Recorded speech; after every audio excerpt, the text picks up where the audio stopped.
Alright, welcome to a new video series I'm going to be starting on how to do wargaming terrain. I'm going to show how to do everything that you see, all the finishes on this, from this one block of foam. I'm going to show you how to carve it, seal it, paint it. That way you can make just about anything you want to make. And I'll show you all the products that we use. Total cost on this, to get this piece right here, let's see, a little bit out of 5 different bottles of paint that are $60 or 60 cents a bottle, so it was like $3 in paint, but I'll be able to use that over a lot of projects. A little bit of dull coat, and so probably a couple bucks there worth of dull coat, and a piece of foam about this size, approximately about $2. So total in on getting this piece right here. Well, paintbrushes if you don't have paintbrushes. And I only used two types of paintbrush. They were like $1 each, something like that. So total amount that you would have to do to build something like this would be about $5 to $7, something right around there. Just depends on what you want as far as size goes. If you want to use more foam, less foam. More paint, less paint, but about, I would say, $5, $6 will create something like that for you. This is, I think this is 2-inch. I can't remember exactly what I got, but it's 2-inch insulation foam. I don't remember who the company is. It may say on the back. Nope, it doesn't. But anyway, I just cut a chunk out of it, and I drew a basic pattern of what I wanted to do on this, as you saw in the thumbnail picture. I used a figure to check my size to make sure I had it the way I wanted it. As far as this could be for display, this could be for gaming, whatever you want to do. I'm actually making this one just as a display for some minis to put up here. This is going to be carved down quite a bit. I may expand this a little bit more back here so a larger one can be put on, something can be put on here. And as you saw in the thumbnail picture, this is all going to be stone. So the first step is going to be to start cutting down, and I always start from the highest point, which is going to be back here, cutting down. So all I did is I just got a pencil, I drew it out, and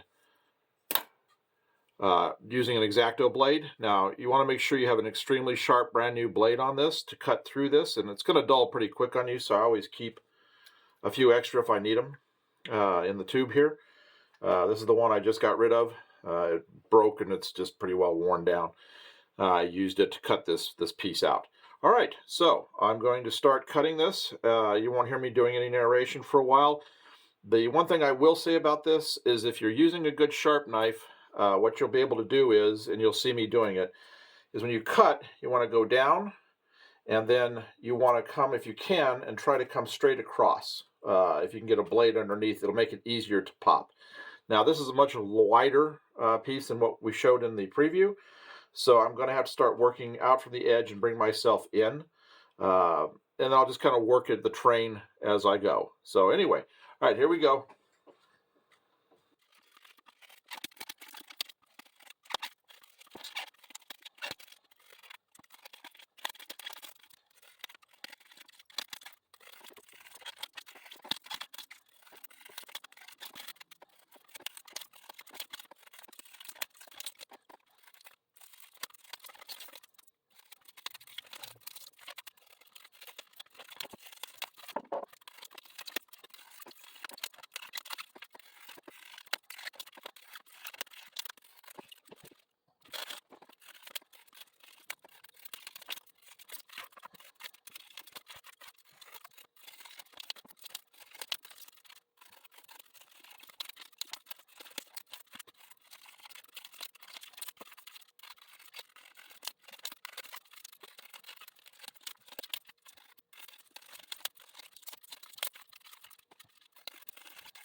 Okay, so here is the first level.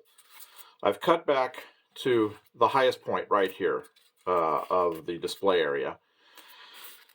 So now what I'm going to do is I'm going to step this down. I'm going to have to cut this also, but I'm going to create my pattern around it now. I'm going to draw this out. And I'm going to step this down here to the front so that you get this step down effect coming right here. So as I'm doing this, I'm just going to be playing around with this, doing different levels, different elevations of the sides right here. As you can see, we're already getting some fantastic looking stone out here. It looks like almost like a shale look. So next step will be just to take this, draw this in right here. I'm going to make sure I have it drawn in well around the edge. I'll probably do this with just the knife right here to make sure I don't change it. Then I'll come here, and I'll take this out, start taking this out right here, getting down to this point. Once I've done that, then I will come back here and I'll start working on the second step down, because I've still got about 1.5 inches to go on the foam to get down. I'm not going to go all the way down right here to the bottom. I'm going to have, because I want to have kind of an undulation here. Looks like I can do some really good, well, you'll see when we get to that step, plastering on the sides to make it look like cut rock all the way around, like it's eroded over time. So next step will just be kind of playing around with this a little bit. I'm going to take this down, and then I'll just kind of go from there, seeing where I want to put things.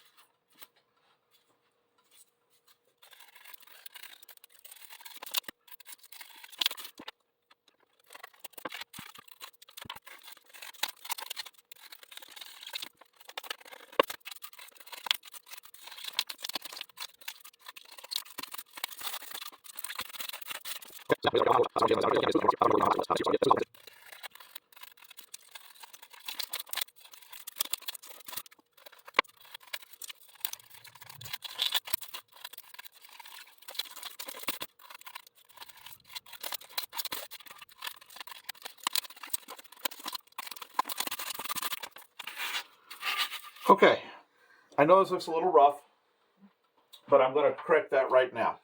I've got this Dremel.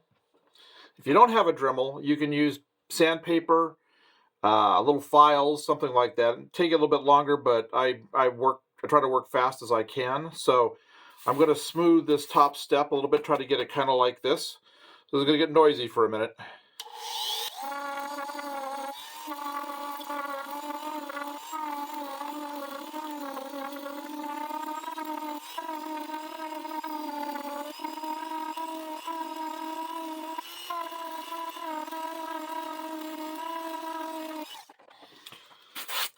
So now I'm going to take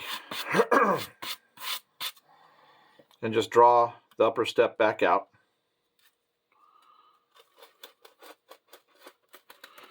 Following kind of where I had my cut line before, like that. All right, so that is the completion of level 1.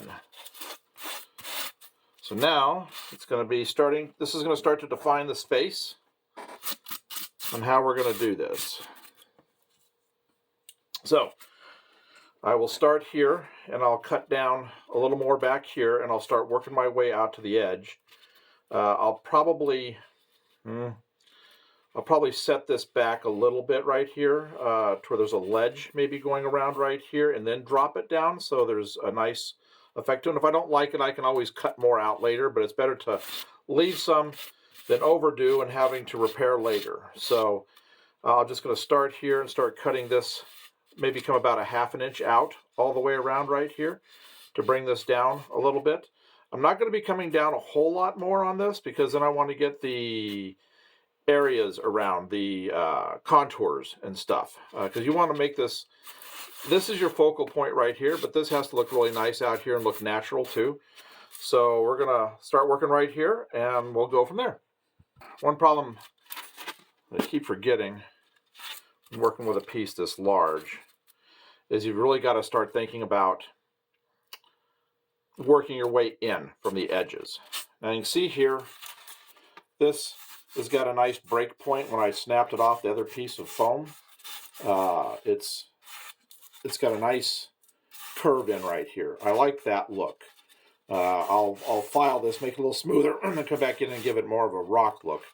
So that would actually look good. This look really good on the tabletop. So I think I'm going to start working my way in from here into this area here, and I might make this a slightly higher area and more of a channel right here.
Had to pause it there for a minute.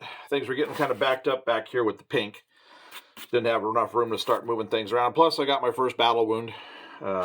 There's the hazards of working with an extremely sharp X-Acto blade. And when it's slicing through this, it's like going through like butter, so just be careful. Otherwise, you'll wind up with a bunch of stuff, a bunch of cuts and things. But you probably worked with the X-Actos before when building the minis, so you know.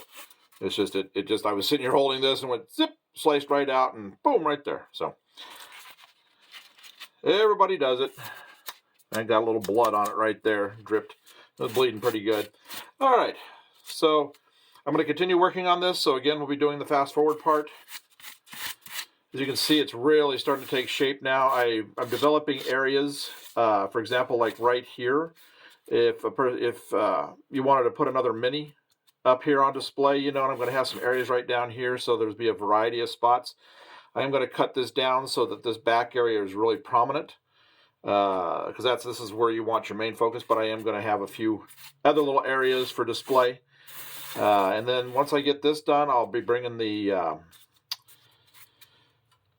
Dremel back in and getting quite a bit neatened up, smoothing out some of these ridges and spots so it just doesn't look like it's a dress, pleats of a dress coming down. I got to cut this down right here, and once I've done that, I'm going to have to lower this front edge just a little bit, and right in here probably, so that will stand out some. Backside's already low enough right here to where there'll still be an edge, and this little channel will still be prominent. I am going to come in here. You'll see this coming up pretty soon. I'm going to bring this down a little bit right through here and probably make a channel right here coming up, so this is a little more of a feature. So you'll see it as we go.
Okay, so we're just about there with the overall shape and stuff.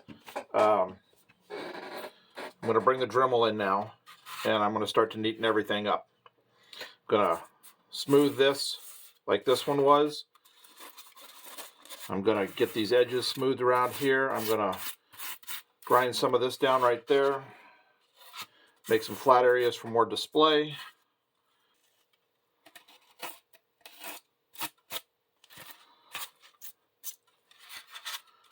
Okay. You can tell the blade's starting to get a little dull. It's not cutting through this. I'm really surprised actually the blade has lasted this long. So, fortunate on that. All right, so it's going to go to grinding.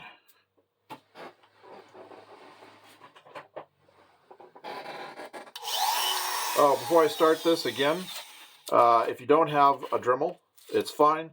This can all be taken down with sandpaper and some files, so you can get it as even as you want to get it, just like I'm about to here.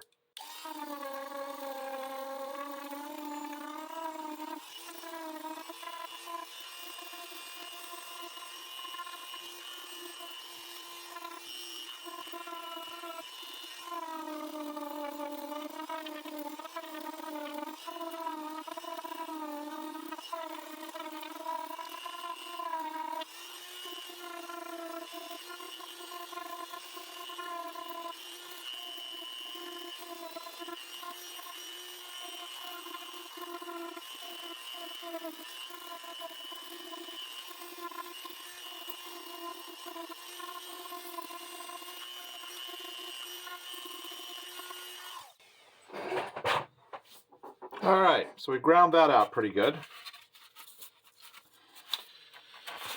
You can see here what we did.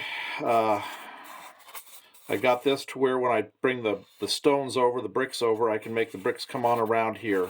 So you can see the buildup of it through this area.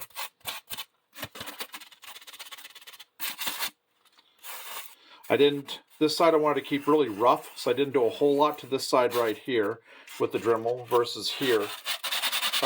What I did with this is I took this down to being really smooth because I want to have a contrast of colors. So this is where I'm going to be putting some earth tones and things like that to blend into the rocks right here with a little bit right here on the front too, and around this there'll be some earth tones here so that this stone will really stand out. I'm going to use probably a very light colored gray right up here, and a medium gray right through here, darker black gray to set off the pattern of the stones, but we'll get to all that a little later. So all I've got really right now to do is I've got to clean this up right here. I hope my knife is sharp enough to be able to make smooth cuts. If not, I'll be using joint compound on it, but the less holes and gaps there are, the better.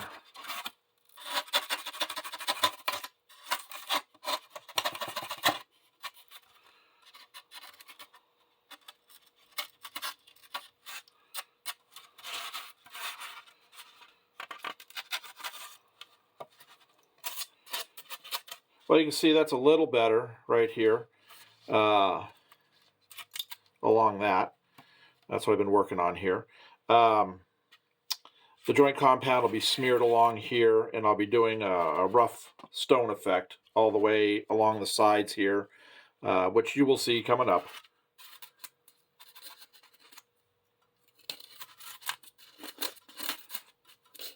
This is just neating up stuff, so we're probably going to fast forward through this a little bit as I just come in here and start to clean things up.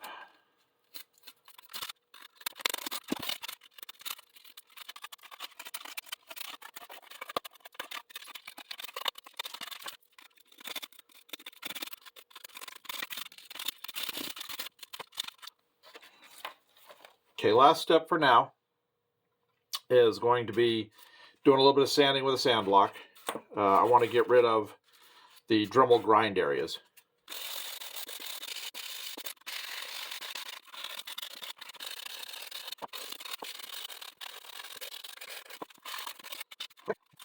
I believe that's it for now. next part of this video, when we restart it, I will be putting the diluted joint compound. I mix it in a cup. You'll see that, and I spread it over the whole thing. What you want to try to do with that is any little holes and stuff there are, it will fill, so it'll make it easier to paint. Plus, this foam is just kind of hard to paint if it doesn't have some kind of a texture to it. So between a combination of a thinned joint compound and full joint compound, most of the surface will get covered. And that'll just make it a lot easier to get the paints to stain and do what they've got to do. Flow better because I use a flow method on paints. I don't use airbrush. Everything I do is done simply with craft paints and a regular paintbrush. So, all right, so that's where I'm going to stop this video for now. I'm probably going to do a few more little neaten up things around the edges, so it's just not such a hard edge, but it's the same thing as you saw as all this, so it's not going to, don't really need to waste the time showing that on a fast forward. So next part, we'll be doing the joint compound. Okay, so here we go with the joint compound. I have a cup here that I put some in. It's not really thin enough yet, so I'll add a little bit of water to it. I just stir it up. I want a consistency of a thick paint is what I'm looking for.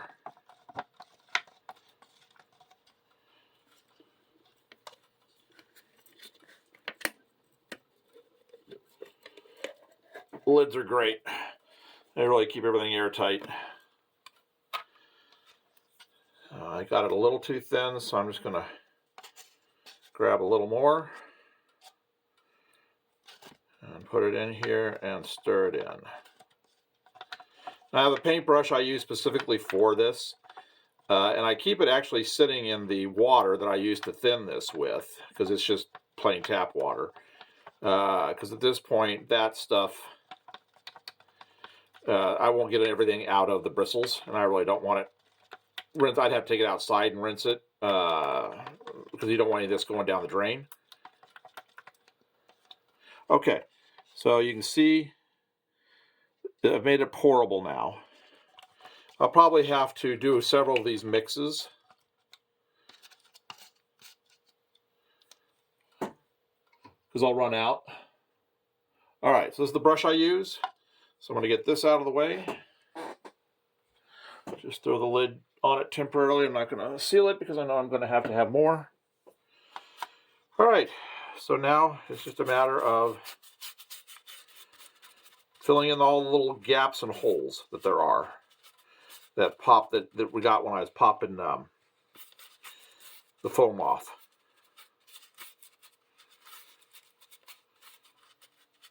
This is going to take a long time to dry. Joint compound just takes a long time to dry. And when it's wet like this, it really takes a long time to dry. What I generally do is I put it in front of a fan to get it to speed up a little bit. But even so, it's going to take a good 24 hours for this to dry. So you just can't get in a hurry in this process. And you really need this to be good, really built up. As you can see, we're starting to get a white coating on top of everything, which is what you want, because that's what's going to allow the paint to adhere really well. You can paint foam without any problem, but if you want a really good adhesion, plus what this does too is it hardens the foam so that you don't have it flaking off on you all the time. So we're just going to go around this, we're going to work it. So this will probably be another fast forward segment.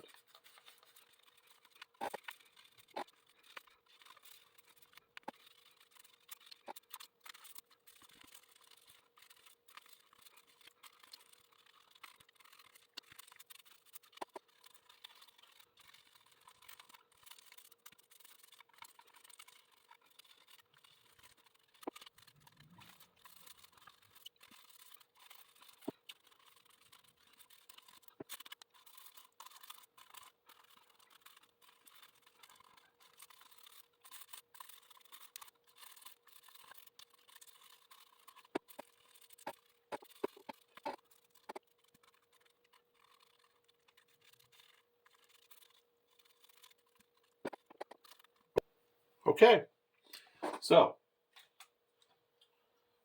all I'm doing now at this point is I'm putting my brush back in. I'm making sure I try to get as much as I can out of the bristles. I'm just going to leave it in the water for the next project. So what I'm going to have to do here is I'm going to have to let it wait. I thought I had a scraper, paint scraper, but I don't. So I'm going to go to, I'm going out today, so I'm going to stop at Walmart or the hardware store or whatever. And I'm going to pick up a paint scraper because this right here, we need a thicker coat on this. So this right here will be done with the paint scraper and pure joint compound, not diluted. Because I've got to get a fairly thick layer on it and have it dry, so then I can come in and I can cut all of the stone pattern that's going to go into it. So that's why I will wait on this. So that's this point to here. Hopefully by the time I come back this afternoon, some of the edges will be dry so I can rotate it and do the rest of it. So we'll see you this afternoon. Okay, so I went and got what I needed, which was the putty knife, and I've had this for a while. This is just a little popsicle stick. I got a 1.5 inch blade. That should be enough to cover that whole area. You can see the scale of what this is, how it's coming out. I have the tub here.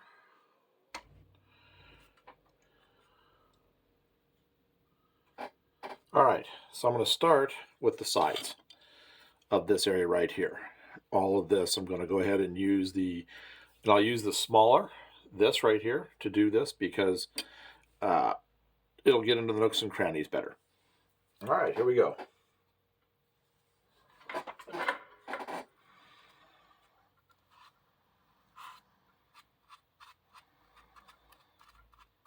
Now what this does is it's going to give me a nice kind of ridged effect if I drag it upright towards the top like that. It'll start to develop nice vertical ridges.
I've got all these edges done. There's like little streaks of joint compound coming up to give you a variety of effects. I'll come in and I'll be doing the cutting after a while, cutting the actual stone cracks in. But now I've got to, right here, here, here, and here, I have to put the joint compound on a fairly thick layer so that I can really carve the lines in. So that's what this is for. Just like icing a cake.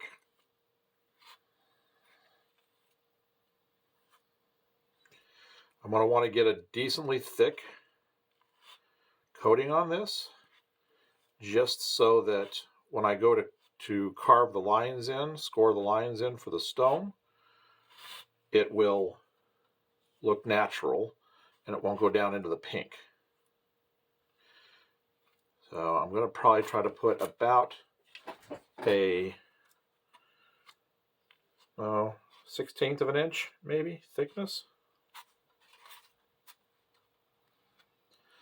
And I'm not too worried about getting it completely smooth, because that'll give me some variances in how the stone will look itself when I go to carve it in. If I have varying thicknesses and patterns to it, that's why I'm just like dragging it in a nice smooth way. But then I'm going to do a cross pattern here in a minute once I get this on here about the thickness that I want it, and then I'll start to work some patterning into it.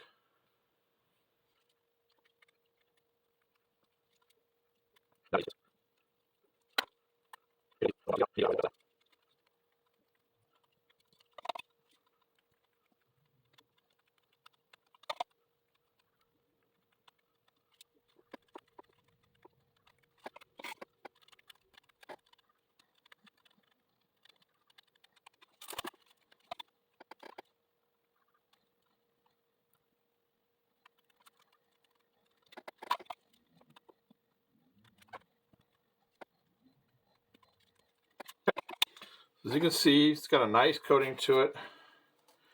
I'm looking at it. It's pretty well level, but I am going to drag this a little bit. You just use the weight of the blade.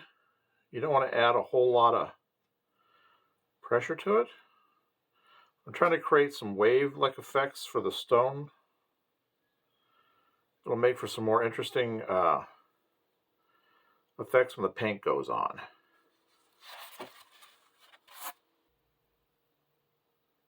All right. The other thing to bear in mind on this is joint compound. If you have to do any kind of sanding to it, it is so dusty. The amount of stuff, powder, that's going to fill the area is a lot. So you want to try to keep that down. I don't know if you've ever done any of that, like in a home doing sheetrocking or anything like that. But when you start to sand this, just dust goes everywhere. So you don't want to do that.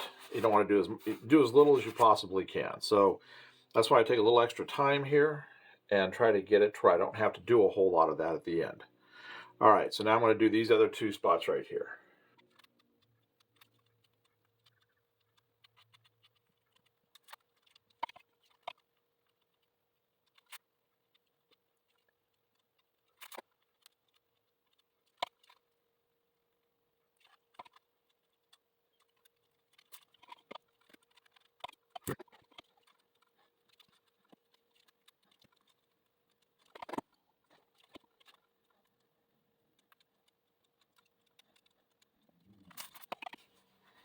Okay, so I got my 3 steps done. Well, the top and then the 2 steps up to it. So now all I'm going to do is I'm going to come around this. I'm going to use this. I'm going to smooth this on, and then I'll probably come back with a combination of this and this to give me the streaks I want along the sides.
So last little part I'm going to do is I'm going to put just a little bit right in here. So I want this to be kind of smooth for the paint, where this is turning into more of the earth area versus rock.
Okay. Try to turn this a little bit without hitting too much stuff.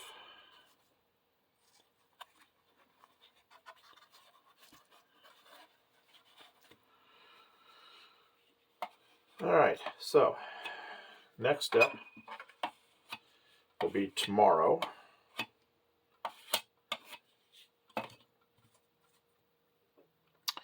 When I come in here with this, and I'll start carving all the stone pattern in all the way around. This will take probably about an hour to do that. So far, the entire build time on this has been approximately 2.5 to 3 hours to get to this point. That's carving and doing the coating, the base coating of the liquid, well, the really thinned sheetrock joint compound, and then the skim coat here. So yeah, I'd say about 2.5 hours, maybe 3 max. So tomorrow we'll get this all finished up, and then on Monday I'll be able to go ahead and paint. Okay, so it's the next day. I've gone to check to see here if it's dried pretty good, and it has. It actually dried a little too much on me overnight, so waiting the 12 hours is not a good thing.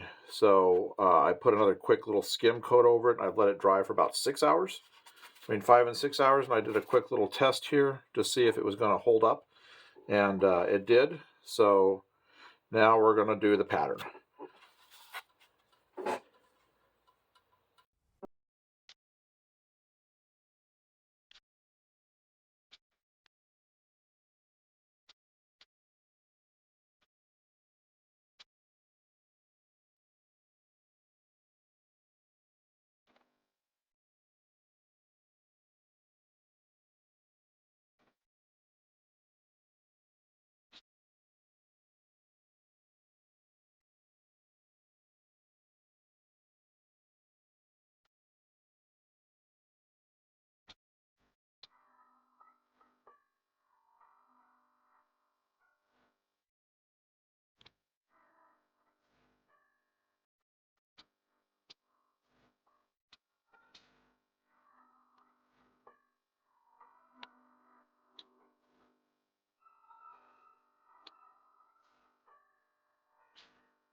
Okay, so get some light here for you.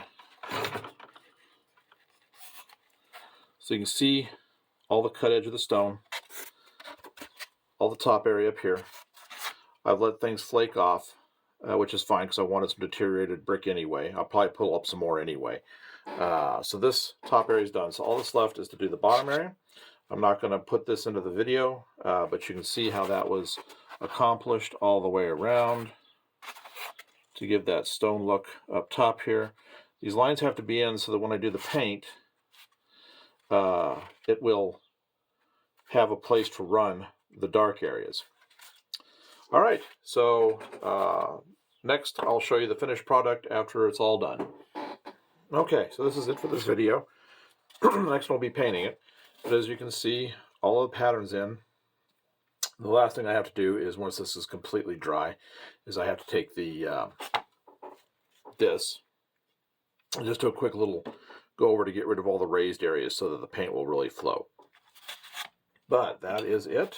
So thank you for watching, and we'll have a link in this video that will take you to the second one that will show how this is all going to get painted. So anyway, if you like this, please subscribe and keep up with all the new ones. Thank you.